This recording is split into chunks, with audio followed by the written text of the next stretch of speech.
তারপরে ময়দা দিছি 250 মতো, সুজি 300 গ্রামের মতো। না এটা মানে রেশু আছে নি সুজি ময়দার এটি কদ্রা মাছ হলে কদ্রা দিতে হয় মাছের পরিমাণ ময়দাটা দিছি আমরা রসুন পেঁয়াজ যা জ্বলে গেছে ফ্রেশ করতে গিয়ে। আচ্ছা এইটা লাগে এখন ময়দাটা দিছি, ময়দা আমরা লাগে না কাটতে। তো আর কোনে মরিচ আমরা অনুমান মতো, যেমন লবণ অনুমান মতো, হলুদও আমরা আনুমানিক পরিমাণ মতো আর কি।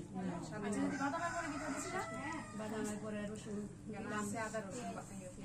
পেঁয়াজ, আদা রসুন, আদা বাটা, রসুন বাটা, পেঁয়াজ বাটা, বাদাম ফোন করে রসুন বাদাম রসুন বাটা, সুজি ময়দা, রসুন 200 গ্রামের মতো। মাছ কতটুকু?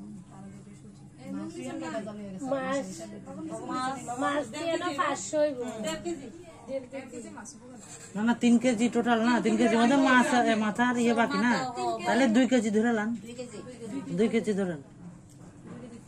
1 কেজি মাছ আর 1 কেজি ওই বাইজা রাখছে না। আচ্ছা বেশি কম আমরা এর মধ্যে আরো হ্যাঁ এখানে 1 কেজি হইতো না, যদিও লাগবে 1 কেজি হইতো না। হ্যাঁ জল দিয়া যে প্রেস করতে জল হয়ে গেছে গাই দি আমরা কাটি পানি তার নি কোনো ময়দা ডালুন লাগবে। শুকনা করে প্রেস করতে না, জল দিয়া প্রেস করতে আমরা সমস্যা হয়েছে। পেঁয়াজটা সেকেলাইতা নেটের মধ্যে ফেলাই রাখলে জলটা ভরে যায়। পেঁয়াজটা এমনি সিপা দিলে তো সারলে পেঁয়াজটা আদাটা সিপা দিছ না এমনি ডাইরেক্ট, যেমন আমরা খিচুড়ি সম্রাট দাম গেলে আদাটা সিপা রসটা ফালাইয়া দিই না, আর খিচুড়ি আরে আদা বাদাম পেঁয়াজের জলটা ফালাই পরিমাণ মতো। একটা দোকানের মতো যদি ছোট্ট একটা খুলতে পারতো দোকানের সামনে না সব বানাইতাম।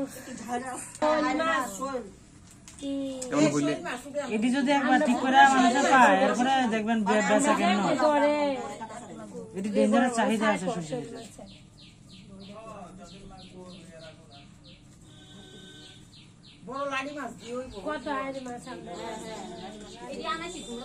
একটা কাটলেট আরামসে 30 টাকা বেচা যাবে, একটা কাটলেট।